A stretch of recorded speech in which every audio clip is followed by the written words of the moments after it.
Oferecimento Águas do Rio. Faz tudo para fazer sua vida melhor. Bom dia, meu povo. Bom dia, favela. Tá começando mais uma edição do nosso programa. E vocês estão estranhando, né? Estão estranhando. O estúdio tá diferente. Mas, ó, é porque esse programa é um programa especial em comemoração ao Dia da Consciência Negra. E vai ter muita coisa boa aqui no programa para vocês.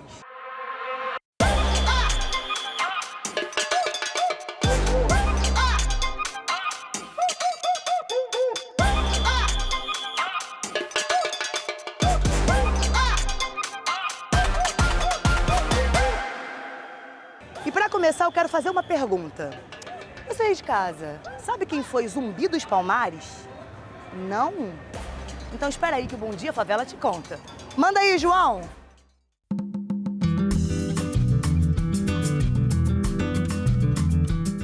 Eu tenho a certeza que vocês já ouviram falar dessa figura que está aqui atrás de mim. Zumbi, nascido livre em Palmares, uma comunidade quilombola formada por escravizados fugitivos. Zumbi se tornou líder na luta contra a escravidão. Palmares era um refúgio para aqueles que buscavam a liberdade. E Zumbi desempenhou um papel central na defesa do quilombo contra os ataques coloniais. Zumbi dos Palmares é lembrado como um ícone de luta pela liberdade e contra a opressão. Viva Zumbi! Viva o nosso povo preto! Viva a nossa história! A nossa resistência. Eu trago tudo no meu sangue. Viva Zumbi! E agora eu vou contar para vocês onde eu estou. Eu vim aqui na Casa Escrevivência conversar com uma escritora, professora, poetisa, contista, Conceição Evaristo, gente, ó.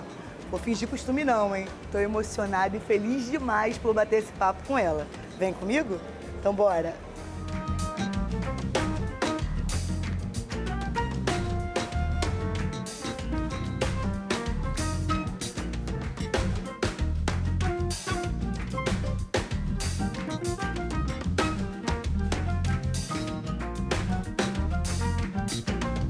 Conceição, muito obrigada por ter topado conversar com a gente aqui do Bom Dia Favela. Pra gente é uma honra, a gente fica muito feliz. Esse programa é o nosso programa, é em comemoração ao dia 20 de novembro, né? Dia Nacional da Consciência Negra. E eu tô feliz demais, emocionada. Eu já falei pro público que eu não vou fingir costume, porque eu tô muito emocionada, real, de poder conversar com a senhora. E eu quero começar a nossa entrevista pedindo para você conversar com o público um pouquinho e falar sobre a sua história. Eu lembro de ter visto em alguma entrevista a senhora falando que não nasceu cercada de livros, mas cercada de palavras. E queria que você contasse um pouquinho pra gente sobre a sua história de vida, né? Como você veio para cá, como começa a sua história. Tá. Eu que agradeço a possibilidade de estar com vocês, principalmente pensando para que público esse programa é norteado, né, é dirigido. Isso não impede que outras pessoas assistam, sim, né? Pelo contrário, eu acho que quanto mais pessoas nos assistirem, independente de morarem numa favela, de estarem na periferia, quanto mais pessoas nos assistirem, melhor. Eu fico muito feliz de estar falando nesse programa Bom Dia Favela, porque eu venho de uma favela, né? Eu nasci e fui criada numa favela em Belo Horizonte. E por que eu gosto de afirmar, várias vezes eu afirmo, porque eu acredito, né? Eu experimentei um lugar de dificuldade, sim, um lugar de pobreza, um lugar de exclusão na favela, mas experimentei também um lugar de potência, né? Toda a minha experiência de vida, toda a minha orientação, toda a minha inspiração para escrever, ela nasce na favela, né? E eu fico muito feliz também porque às vezes eu vou em seminários, já participei com escritoras e com escritores de extrato social bem diferenciado de mim, e eu produzo uma literatura que é extremamente marcada com as minhas origens. Então, quando eu falo que eu não nasci rodeada de livros, eu nasci rodeada de palavras, porque eu venho de uma cultura oralizada. Minha mãe, minhas tias, meus tios contavam muitas histórias. Tanta história da escravização, minha família ainda tinha uma memória, eu fui criada com meu tio, um tio que tinha 90 e tantos anos. Eu tenho a impressão que ele deve ter nascido na lei de ventre livre. O meu avô, que eu não conheci, mas que a minha mãe falava muito também, deve ter nascido na lei de ventre livre. Então, minha tia é de 1911, quando você pensa que a Lei Áurea foi assinada em 1888, né? Minha tia foi de 1911, minha mãe de 1922. Então, o período em que a memória da escravização estava muito presente na vida dessas pessoas. Então, eu cresci escutando essas histórias. Não só essas, mas outras, né? Eu digo que a palavra dentro da minha casa parece que era uma maneira de suprir o vazio das coisas materiais. Então, essa história, porque a criança de favela, a criança de periferia, é uma criança abandonada. Eu acho que não.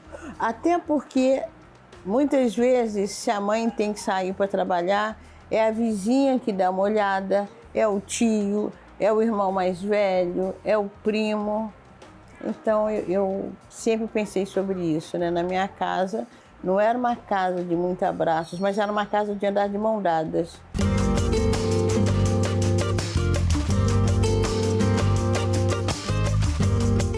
A senhora criou, né, o termo escrevivência. Como surgiu essa ideia? O que é escrevivência? Conta pra gente. Olha, a escrevivência, por exemplo, esse livro Becos da Memória, talvez tenha sido a primeira tentativa, eu não diria nem a primeira tentativa, mas a primeira realização de um gesto de escrita que exemplifica o que é a escrevivência. Você me falou um pouquinho que ele é uma ficção que pode ser verdade, né? Isso. Uma verdade que pode ser ficção. Isso. E aí eu tenho dito desse livro, né? Nem tudo que está em Becos da Memória é verdade e nem tudo que está em Becos da Memória é mentira, né? São memórias ficcionalizadas. Porque a memória, por mais que você tenha lembrança de um fato, alguma coisa escapole, né?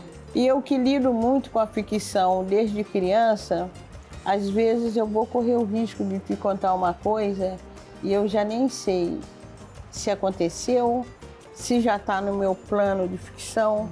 Então, Becos da Memória é isso, são lembranças que eu retomo da minha infância na favela.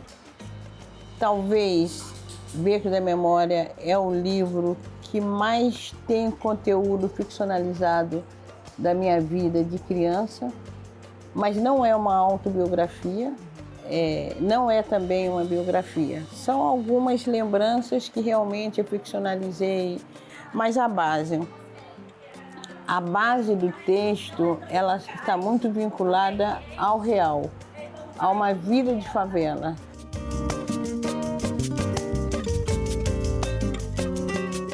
Como a gente pode aproximar a literatura, ainda mais autores negros, indígenas, dessas crianças, sabe? Porque eu acho que é daí, é da base, né? A gente adulto, a gente vai galgando ali, vai procurando, vai pesquisando, mas como a gente concorrer com essa tecnologia toda? Com todas as dificuldades, com todas as críticas que se possam fazer, a Lei 10/639, né? Essa lei, e que depois incorporou também, eu esqueço o número, mas ela incorpora também as culturas indígenas no currículo escolar do 1º e 2º grau. Mesmo essa lei, ela não sendo ainda realizada com a com a potência que ela tem, mas foi um momento importantíssimo que foi a chegada de uma autoria negra e de uma autoria indígena nas escolas. E pensando que muitas vezes, aliás, na maioria das vezes, o contato das crianças das classes populares com o livro, o contato direto, é na biblioteca, na escola, né? É com a escola. Então, uma política de leitura tem uma importância muito grande. E quando eu falo política de leitura, eu estou falando uma política de responsabilidade, né, a partir dos lugares que vão coordenar todo um processo de educação. Então, esses órgãos que são responsáveis por uma política pública de leitura são importantíssimos para colocarem essas obras lá dentro. Que quando o aluno tem contato com essas obras, ele fica muito entusiasmado, porque é ali que ele se encontra. Né? Uma criança negra, quando ela pega uma história em que ela se reconhece no personagem, uma criança indígena, quando ela pega um livro que ela se reconhece no personagem, eu acho que tem aí uma possibilidade muito grande desse jogo de sedução para a leitura. E acho também que a internet, em alguns momentos, ela pode auxiliar nisso. Eu acredito, eu vejo jovens lendo, escrevendo pela internet. A internet também acaba sendo também um canal de propaganda mesmo, né? Um canal que chama atenção e que apresenta esses escritores e escritoras.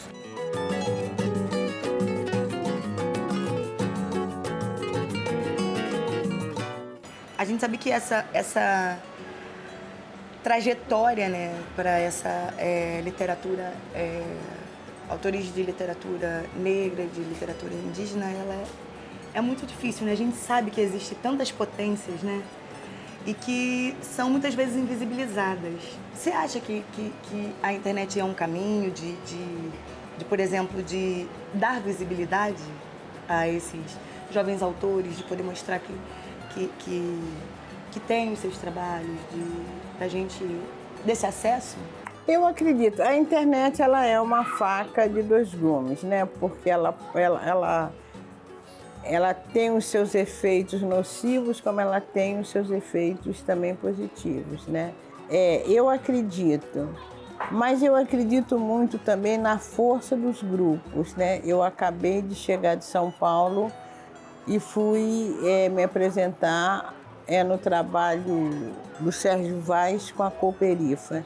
É impressionante como ele consegue ajuntar jovens da periferia que estão interessados no produto que é apresentado tanto pela internet como no produto que é apresentado ao vivo, né?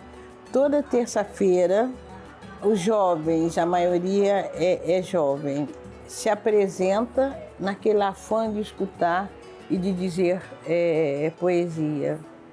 Esse encontro que eu tive com ele, tinha no mínimo umas 500 pessoas no ambiente externo e do lado de fora tinha ainda um telão, entende?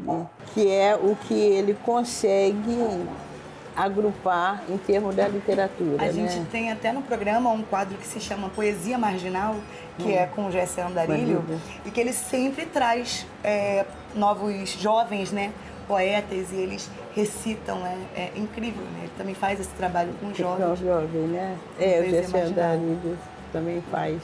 E aí o que acontece? O que muitas vezes a escola não tem condição de oferecer, eles acessam via internet, mas eu ainda acredito e torço mais para o encontro mesmo ao vivo, né? Esse corpo a corpo, né?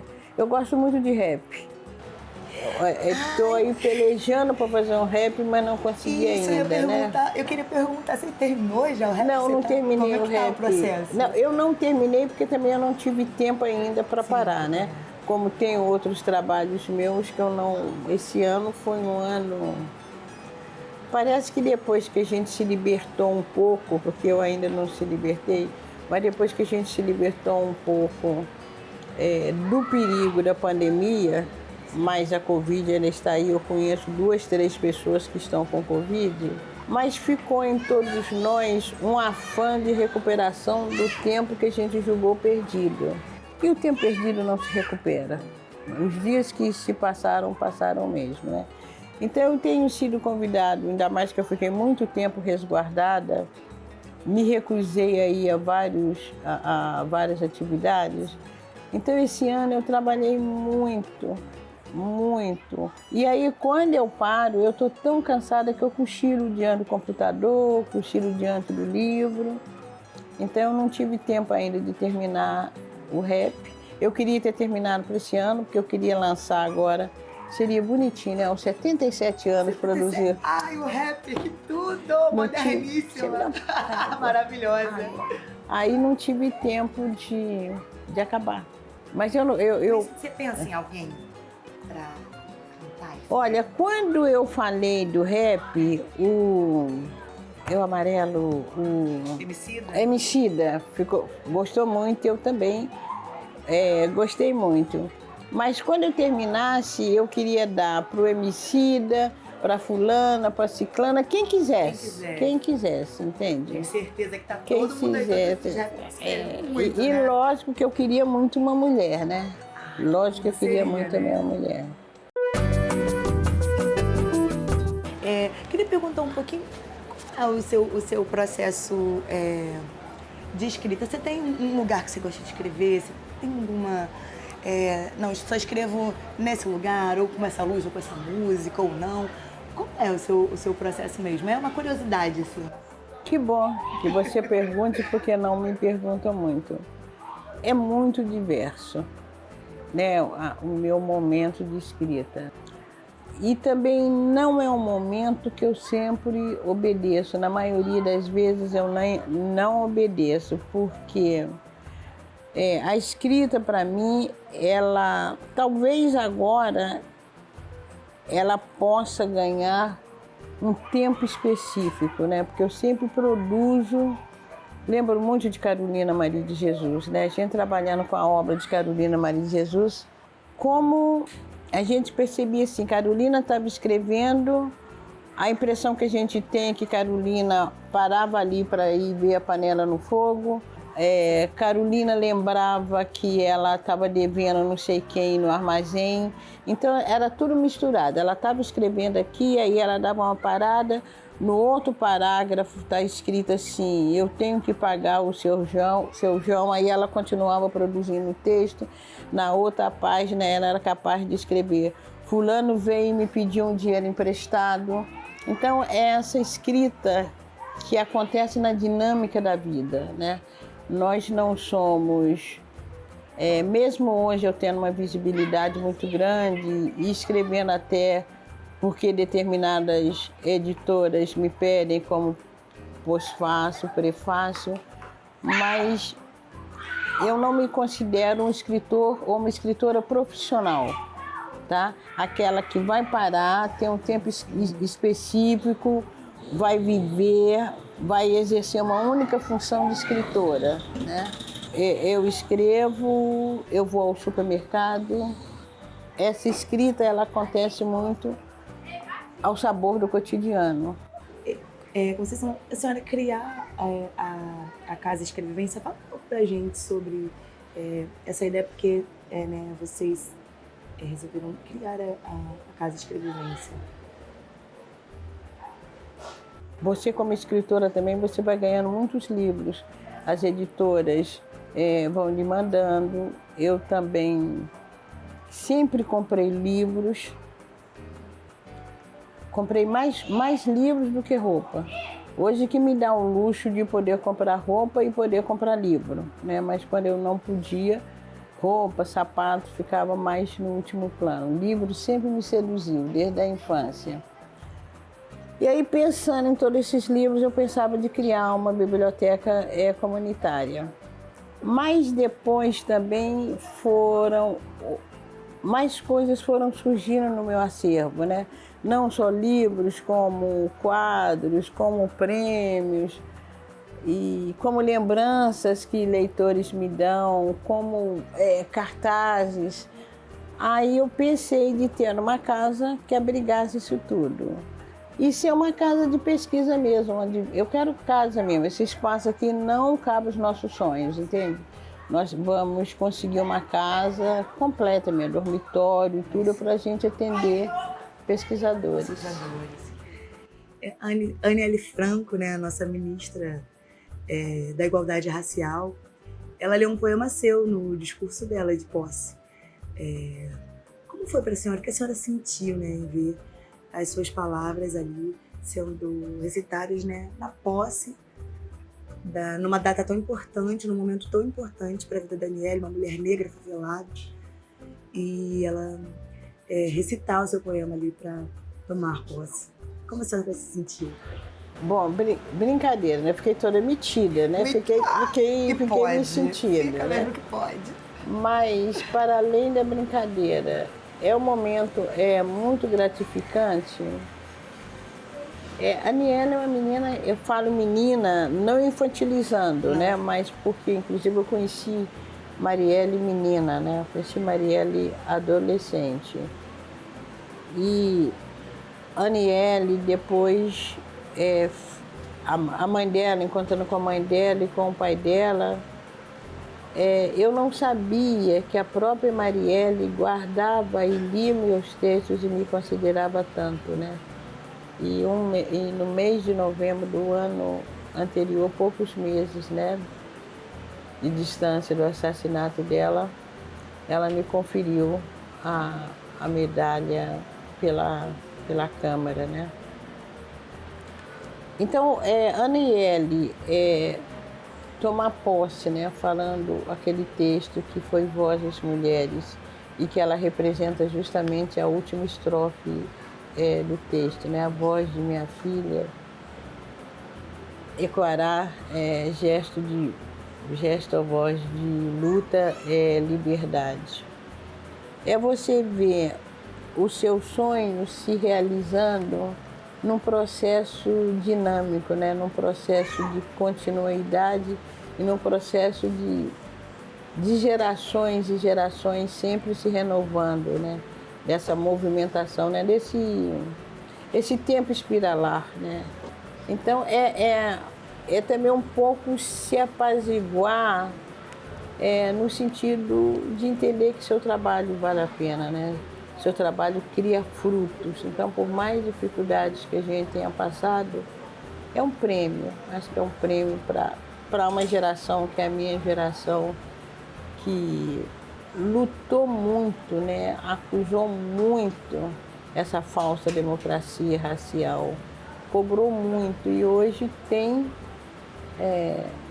mulheres mais novas que estão ocupando aqueles espaços que a gente reivindicou, né?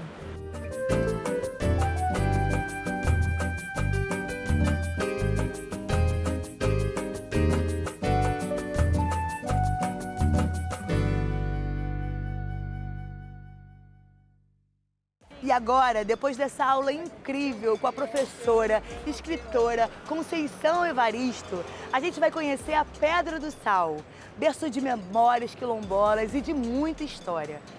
A Vicky Tavares foi lá conhecer e vai contar tudo pra vocês. Mostra aí, Vicky. Pedra do Sal.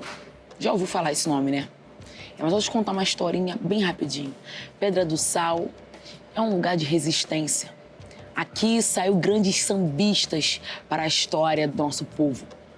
Aqui é a verdadeira resistência.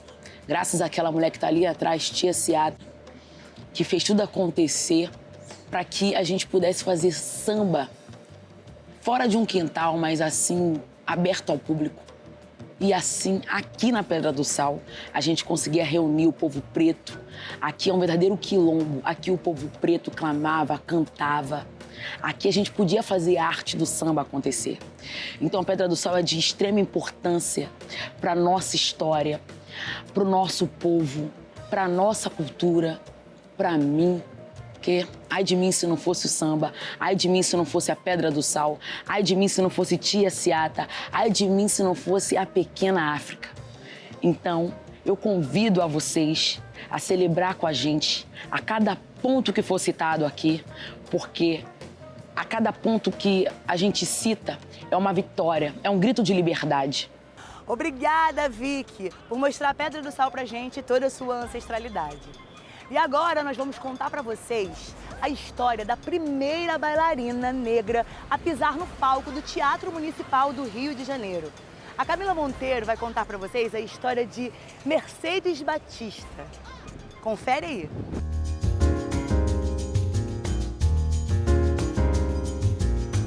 Ela fez história ao se tornar a primeira mulher negra a integrar o principal corpo de baile do país.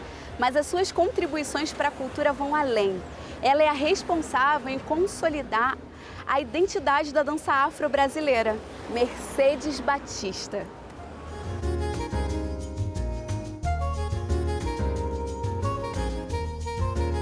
Ela deixa um legado muito grande para os negros que lutam por espaço na dança. Mas a sua maior causa é a conscientização antirracista no Brasil.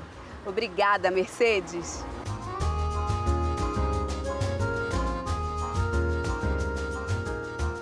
Obrigada, Camila, por trazer pra gente a história de Mercedes Batista, essa mulher potente e que já virou peça de teatro. Eu já assisti, lindíssima, história rica e que a gente precisa contar porque é resistência. E agora, gente, ele não ia ficar de fora do programa especial do Dia da Consciência Negra, certo?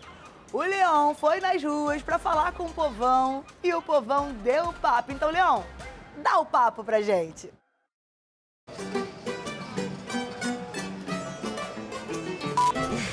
Tava muito bom, mas... Olha a moto. Bom dia, favela! Hoje, dia 20 de novembro, um dia mais que especial, é o Dia da Consciência Negra. E para quem não sabe, antigamente existiam as rezadeiras, que eram as mulheres maravilhosas que cuidavam da saúde das pessoas das favelas que não tinham acesso à saúde pública ou particular. E hoje eu vim para as ruas para saber das pessoas qual era aquele xarope que elas tomavam, aquela mandinga de vó para elas não ficarem doentes. Tá começando agora o Dá o Papo. Dona Maria, conta pra mim qual é a sua mandinga que a senhora faz quando a senhora tá resfriada, por exemplo.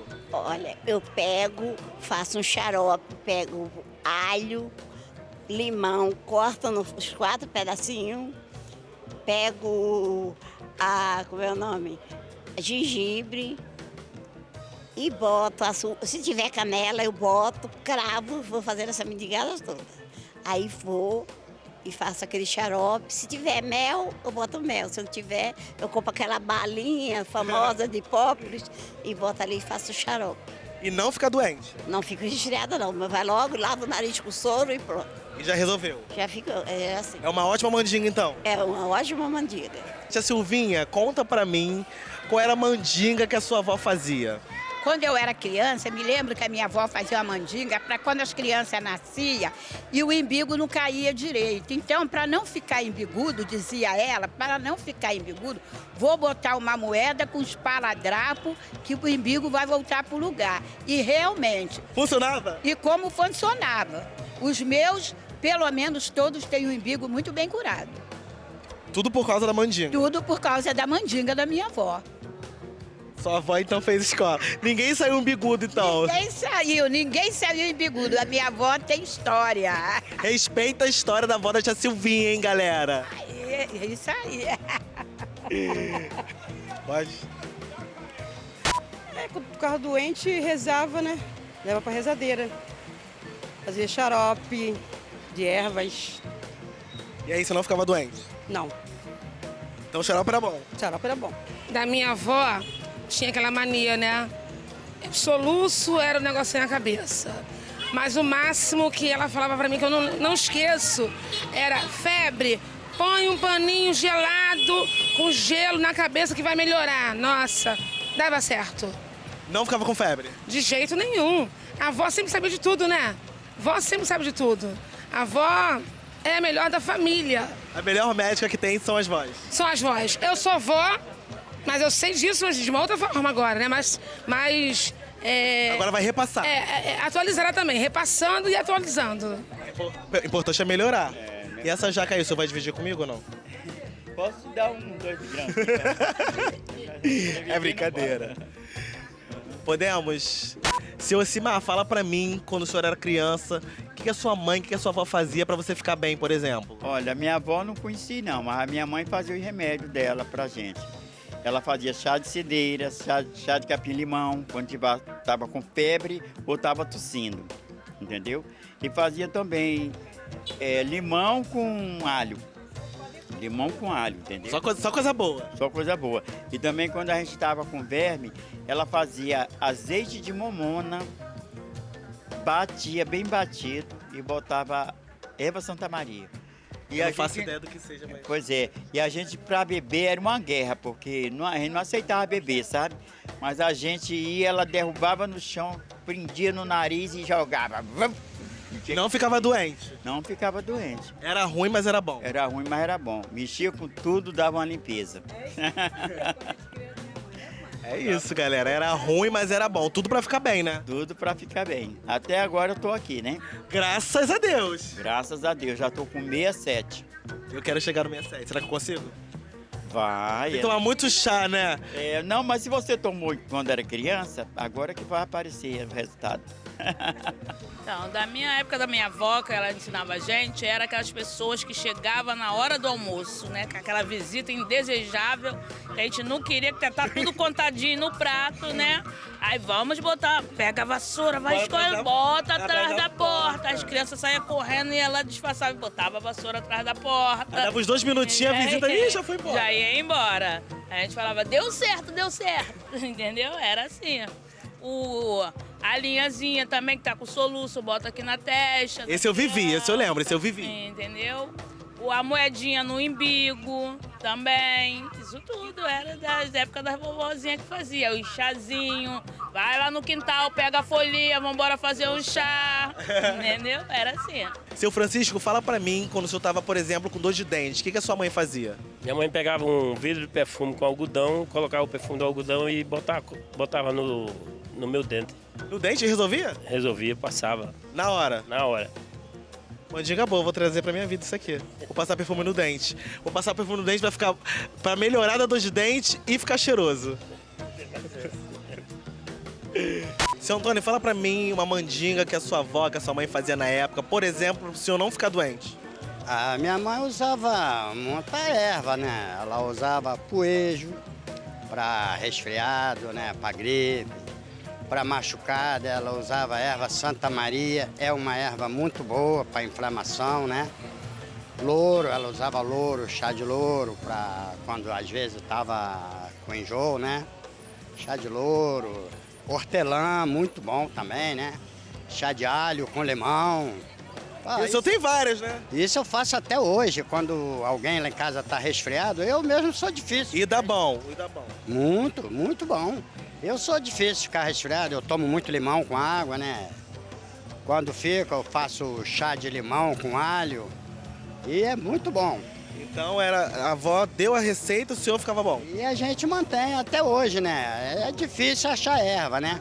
Mas o chá de limão com alho é muito bom. É isso aí, galera.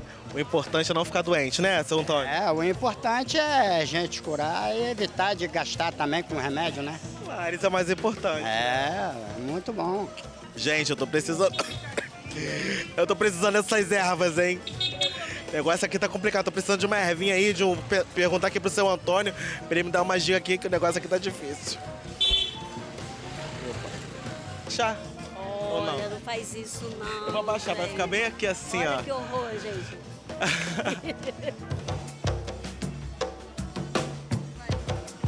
Posso? Deixa eu dançar primeiro.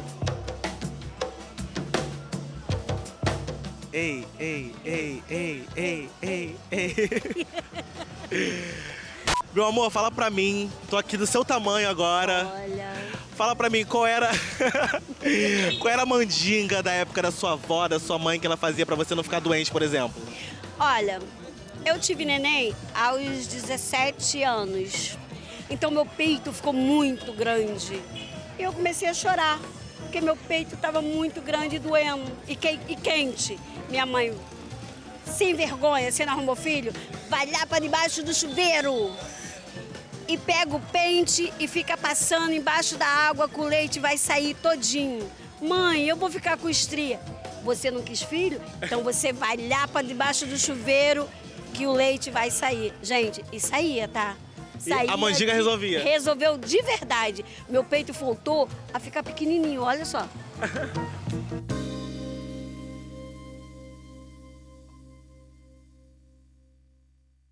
Valeu, Leão! Aqui o povo dá o papo mesmo, viu? Aqui o povo fala. Muito obrigada. E é isso aí, gente. Tá chegando ao fim a nossa edição especial do programa. Mas, ó, calma, não fica triste não que a gente tá indo, mas amanhã a gente tá de volta. E por enquanto, pode ficar com a gente lá no Instagram, @BomDiaFavelaTV, tudo junto. E se você tem uma história que tem que ser contada aqui no programa, você acha? Manda pra gente no 21 99910 8090. E ó, perdeu qualquer edição, fica triste não, mano. Vai lá na playlist Bom Dia Favela, no YouTube da TV Band Rio. É isso aí, meu povo. Um abraço apertado. Beijo! Mas dessa vez não terminou, não. Segue com a Conceição Evaristo, recitando uma poesia autoral. Para a menina, para todas as meninas e meninos de cabelos trançados ou sem tranças. Desmancho as tranças da menina e os meus dedos tremem medos nos caminhos repartidos de seus cabelos. Lavo o corpo da menina e as minhas mãos tropeçam, dores nas marcas lembranças de um chicote traiçoeiro.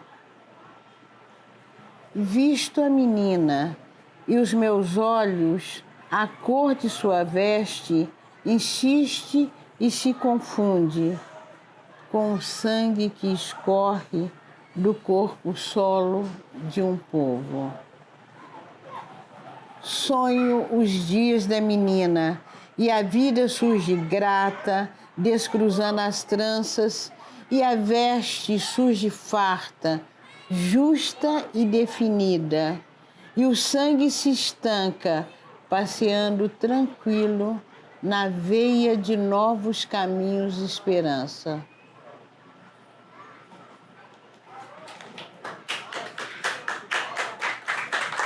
Obrigadinho. Oferecimento Águas do Rio. Faz tudo para fazer sua vida melhor.